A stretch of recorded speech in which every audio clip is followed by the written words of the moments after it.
Hello, everyone, and welcome. I'm Becky McCrae from Oklahoma. And I am Deb Brown from Iowa. This video is the one that you're going to watch first. This is where you'll get the principles and all the practical steps that you can use to fill the empty buildings in your community. And the live session on June 19th will be all about discussion, questions, stories, ideas, building community. And of course, we want you to take notes today. Write down your stories, ideas, and questions, and put them in a comment box, and we will address them in the live Q&A on June 19th. Or if it's after the live session, those still come to us by email, and we always answer you personally. You're going to want to get the handout. There is a button right below the video with the link. And if you need the handout link later, just come back to this page. The link is in your email. Okay, so here are the topics that Deb and I are going to cover for you today. We are going to talk about finding the real reason that those buildings stay empty, because there's always a reason. And then we're going to talk about how you overcome those. And I promise that is where we are going to talk about those reluctant building owners, those absentee building owners, those people that are so hard to deal with. We will talk about those. We'll talk also about the single best way to fill empty buildings with businesses. And it's not the same old one building, one business strategy that you might be used to, or that people used to do back in the day. We'll also talk about ordinances and fines and penalties for when you need to get the stick out and kind of work with people there. And then finally, the thing that everybody loves to hear about, the tour of empty buildings. So those are the things we're going to talk about, and let's get started on those. So let's see here, speaker view. Okay. So now we're going to start with the real reasons that buildings stay empty. And then we're going to give you, of course, some suggestions for handling each one of those, because there's always different reasons. And the most common thing that we hear about are those absentee building owners, the people that live outside of town, and the reluctant building owners who they just are reluctant to do anything with you.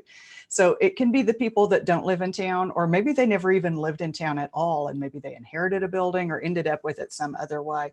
And then often we also deal with those corporations that are completely unresponsive, completely. And we'll have some ideas specifically for dealing with corporations when we get to ordinances and fines, because with big faceless corporations, sometimes the stick is the best answer.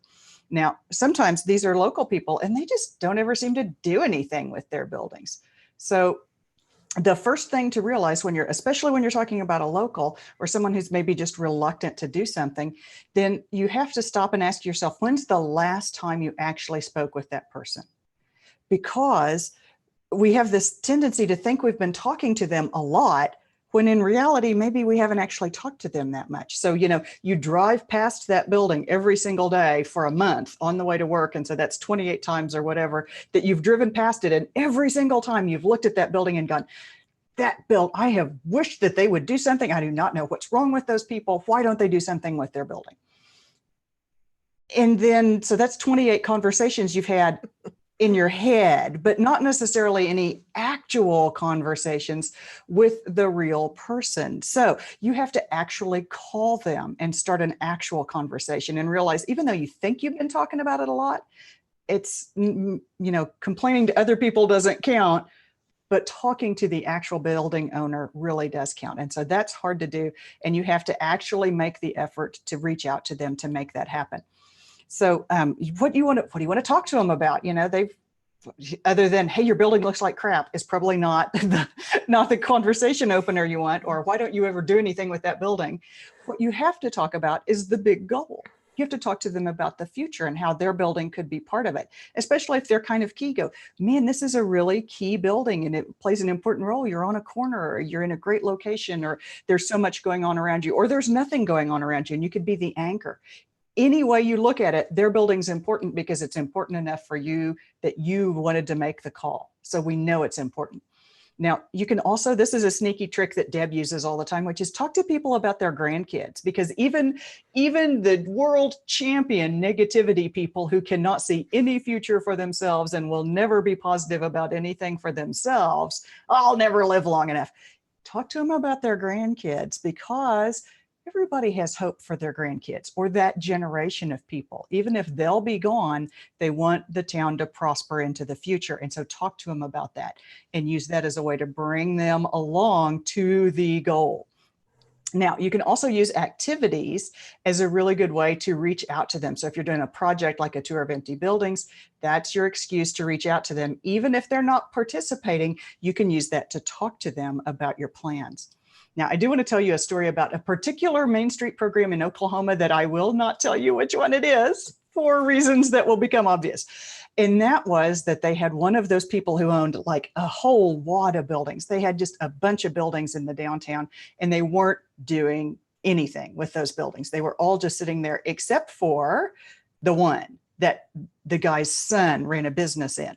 So the Main Street director, in trying to reach out to them and bring them along on the idea, actually said, what we're going to do is start a cash mob here in our community. And so we'll randomly select a business, and then each month we'll go and visit, and everybody will spend like $20 at that business.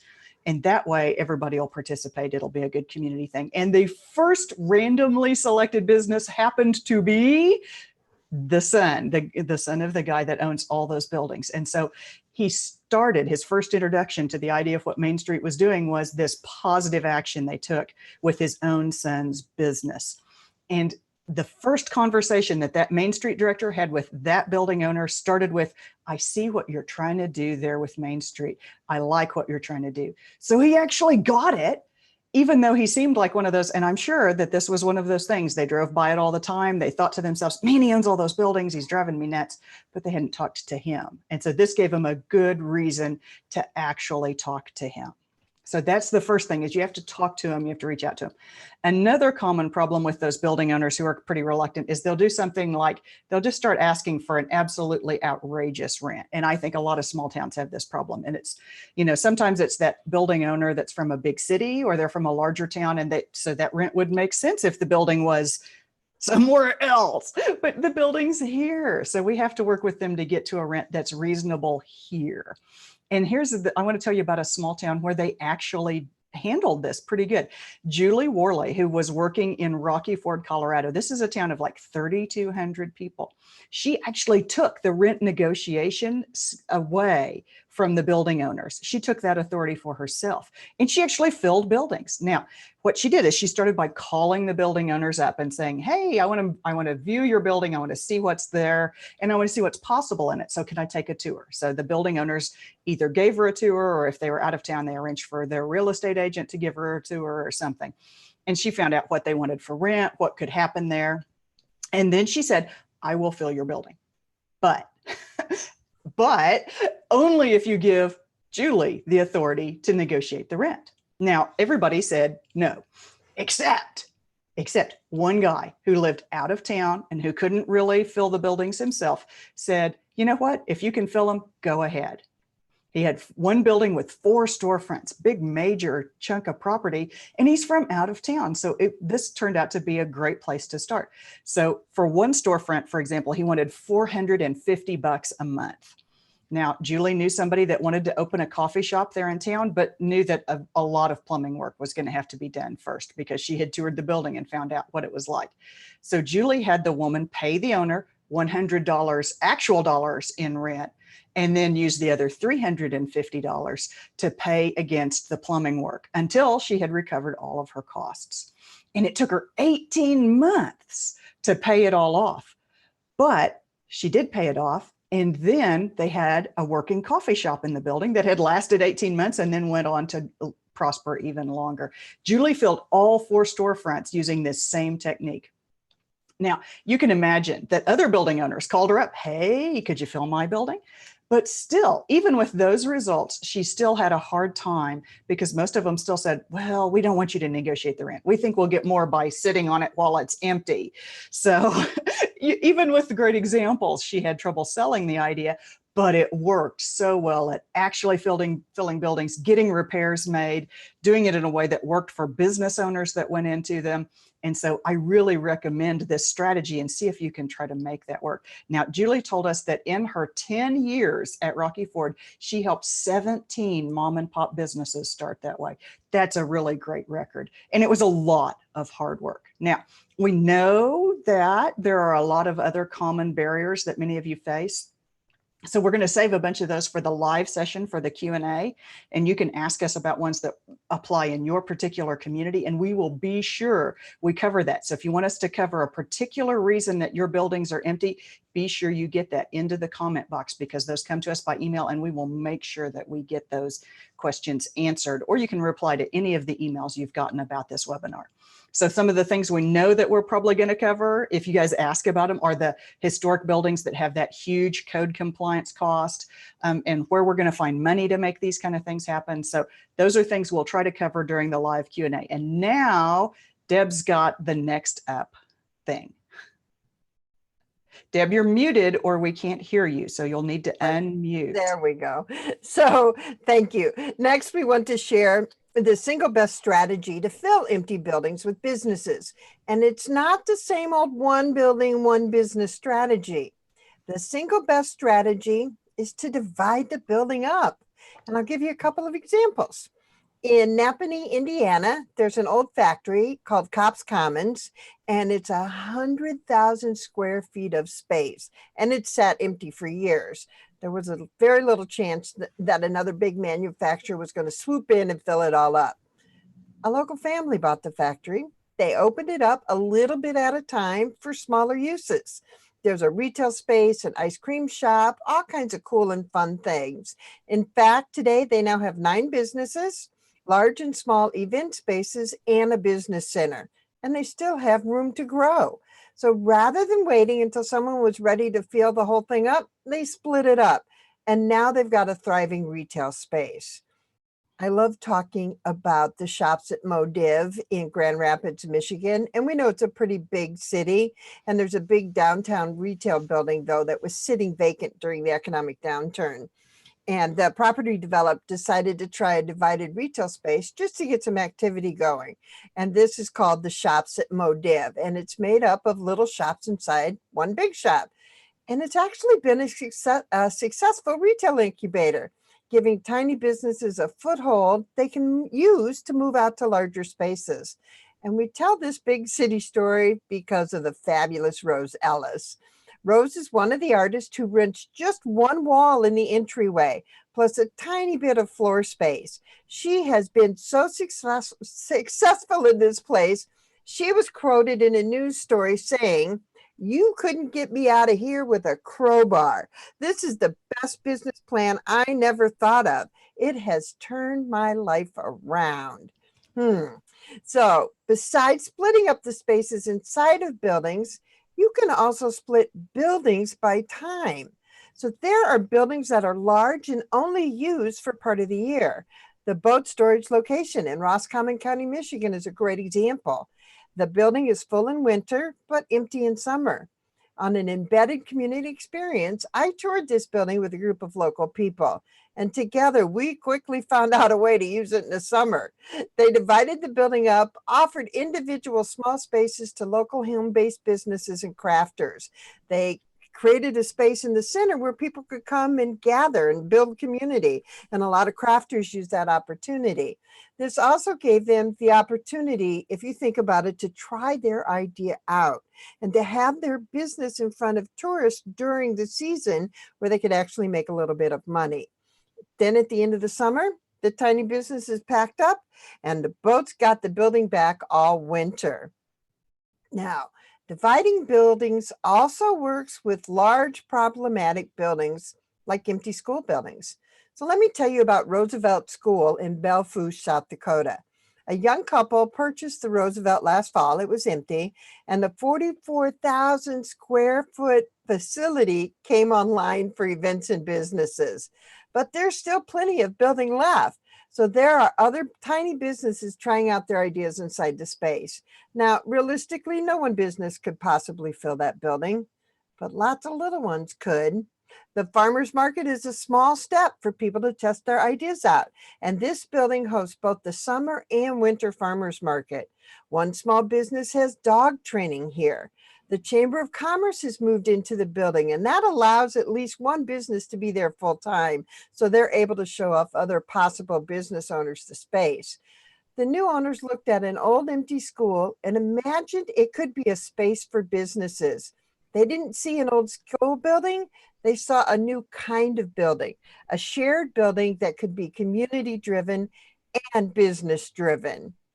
Ooh, Becky, you want to talk about the fun stuff now?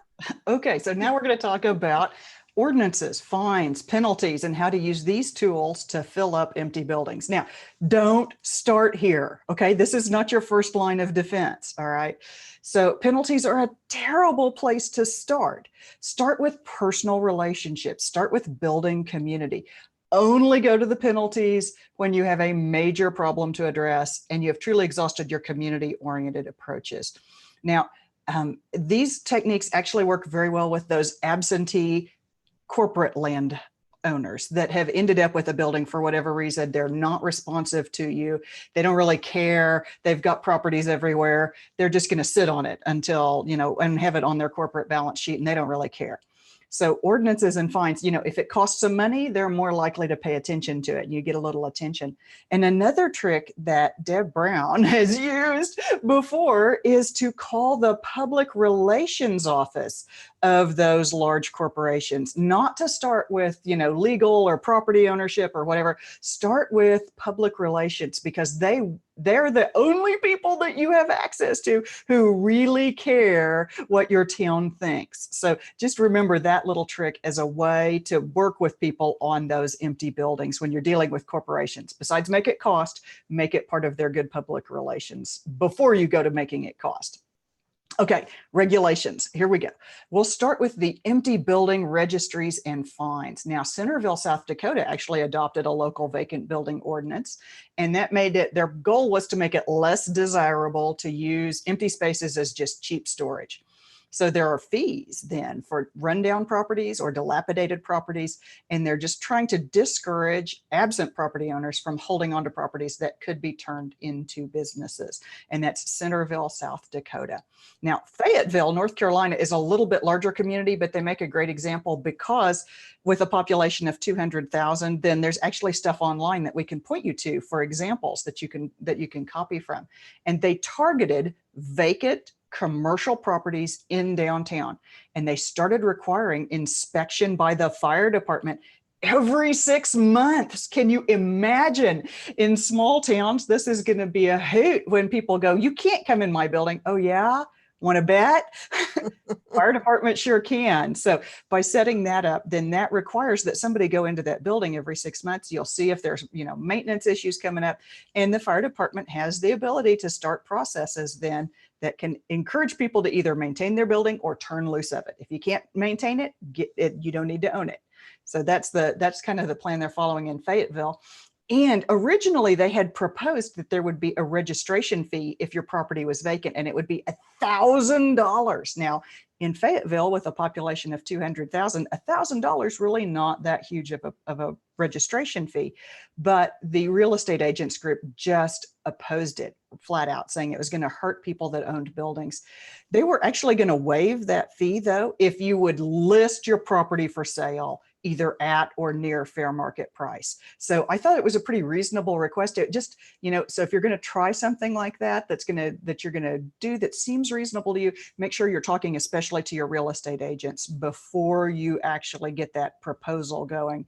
And that applies to building owners as well. Talk to building owners before you make your proposals, because you'd like to do it in a way that benefits the entire community. Now, the ordinance for Fayetteville is also posted online. So we have links to those Fayetteville stories and a couple of other examples that are going to be in your handout. So you'll want to get that. And I want to share, Becky, about the property maintenance codes that I'm hearing about in Iowa here.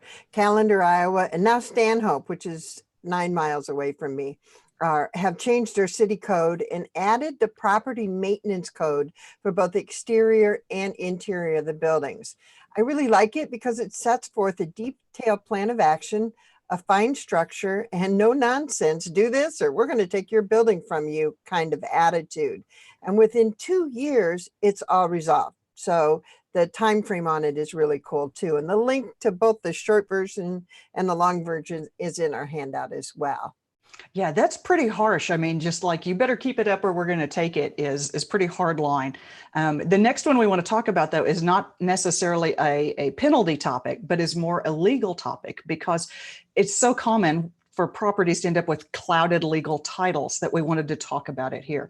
because sometimes that's why a building is staying empty, is because we're not really sure who owns the building anymore. I'm sure you all have a property or two in your community that it has passed down from family member to family member, and it's gotten stuck and inherited, and then it's divided and undivided shares. And so you end up with a whole bunch of people that have a share of this property. In one case that a small town asked me about, they said they had 15, not even an even number, 15 equal share owners, undivided, in one family. 2 of them were lawyers and 8 of them wouldn't speak to each other. Which I can sympathize with. There's probably 8 of my family members that I wouldn't speak to either. So in your handout, we actually have a suggestion on this. There's an article from how Philadelphia started helping families sort out their titles and to prevent those tangled titles from happening in the first place, and then how to clear them up if they do happen. Now, it's a big city example, but they tried so many things that there are lots of little projects inside of it that any small town could try or learn from. So a little free legal help will actually go a long way on solving this problem, or at least, making little dents in it. And you probably already have some free legal services available to your community. That's a natural bridge building point. Talk to those folks and see if you can talk about property ownership issues before they turn into a problem. So, there's also a story about some vacation spots and properties like that. And since it's not downtown, we're going to cover that in our live Q&A session. If you have a lot of vacation properties in your communities and you want to hear about that, throw it into the chat, into the Q&A box at the bottom of the page, or reply to one of the emails and let us know if vacation properties is one of the subjects that you want us to tackle around tangled titles. So we're ready for the next one. And this is one of Deb's favorites. I am so excited that I get to tell you about our next topic, the tour of empty buildings. When I accepted the job of chamber director in Webster City, Iowa, a population of about 8,000, I drove into town and counted 14 empty buildings on the way in. I knew that filling the empty buildings is absolutely something I want to do. The town had had a major manufacturer leave, and with it went 2,000 jobs. 700 of those jobs were held by people who lived in Webster City, and businesses went too. It was a long, drawn-out process from the first announcement of the impending closure until the last job left. It took 5 years, and most of that occurred 2 years before I even started. Now, many storefronts were empty now, and the attitude of the community was more, "Oh, poor me, what are we going to do now?" than one of possibilities. Well, let me tell you, it was time to shake things up, showcase what we had available, and make things happen. It was time to look at the possibilities and not the past.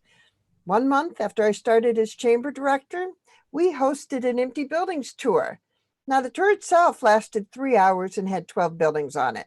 Somewhere between 40 and 50 people came out and toured buildings. That doesn't seem like a lot, does it? However, the amazing thing is they talked about it, and we continue to talk about it.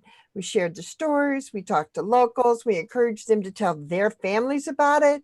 We sent press releases and wrote blog posts. We were relentless. Right away, 3 buildings were filled, and within a year and a half, 5 buildings were sold and 3 storefronts were rented. And now, 5 years later, those 8 buildings are still full. And there's been a lot of activity in that time. It's important to remember that not all businesses will last a lifetime. Businesses come and go, and we are working on keeping them coming. So what also happened after the tour was a lot more follow-up, a lot of conversations, a lot of creative new uses for the buildings rather than waiting for someone out from outside to come save us. And I'm going to share one of those creative processes with you. We actually created an informal incubator project. We had a building owner that had several buildings downtown, and I approached them with the incubator project idea. Put your buildings in the program and you offer 3 months free rent and reduce rent for the rest of the year. Now, the chamber agreed to help the businesses that went into the project with the marketing, and Small Business Development Center came in to actually help the business with creating a valuable business plan. So the benefits to the owner: at least their utilities were being paid by someone else. Every building needs love, we know that, and this project provided that. The business could leave at any time. Remember, it's a way to test out the business idea, or they could stay as long as they wanted. Well, did it work? Yep, sure did. The building owner put 3 of their buildings into the project. 3 new businesses came in and tried their idea inside the incubator project. Today, one of those businesses is still in town and thriving. There have been several businesses in the other 2 storefronts. One of those has now bought their own building and expanded their business, and another is opening their own restaurant. So, once again, the 2 storefronts left are available, and they're still part of the incubator project 5 years later. We look forward to seeing what's coming. Now, one of those empty buildings on the tour was the movie theater. During my first week on the job, the movie theater closed down. That was like the last straw. Well, to hear how the community came together to save it, you're going to want to join us for the live Q&A on June 19th. Also, if you'd like more technical information about how to host your own tour, we do have an empty buildings toolkit here at Savior.town, and it will walk you through each step. And the link for that is also in the handout. That's a fun story, isn't it, Becky? It's awesome. And some people tell us, like, that's going to be too much work. I can't, run a tour, or I'm nobody special in town. I'm not chamber director. What can I do? Anybody, whoever you are, you can stake a claim on starting a positive discussion about the future of your community. And now there's a friend of mine named Paul O'Mani who did a series of empty building photos around the town of Cork in Ireland. See, they had had a big economic boom in Ireland, and then they had a bust. That's what always follows the boom. And so they had a lot of open buildings. And so Paul just went around town and took photos and put them on his Instagram feed and put a tag on them of, he called them abandoned Cork, which I was like, oh God, don't say that. They're not really abandoned. There's just nothing in there right now. But then he started labeling them also opportunity Cork, which I thought was a lot better. Any one of us could run an opportunity tour just by taking our phone around downtown, taking pictures and tagging them opportunity in the name of our town. And that would start the discussion. You just heard Deb say that the discussion was what generated all the positive results. So if you use that as a tool to start discussion, and then you relentlessly follow up on the discussion, even though you hold no official title, you're not somebody that somebody else says is important, you're still an important person, and you can start the discussion in your community just using your phone and your online network. Now, you might be tempted to think that our results in Webster City is because we're special or something. And we are, but it's not true why it worked. Any town can do this because the magic really is in the conversation you create and not the buildings themselves. On our walking tour in Bennettsville, South Carolina, we looked at a lot of empty buildings. And since then, the folks on that walking tour, and it was just in March, have been talking in their community about what could be possible. And today, I just heard from 2 gentlemen that I met and spent some time visiting with. They are going to open up an antique store in an empty building. And it is happening in part because of all the positive attention around the empty buildings in town. So start looking at your buildings as possibilities. What could be there? Who could use it?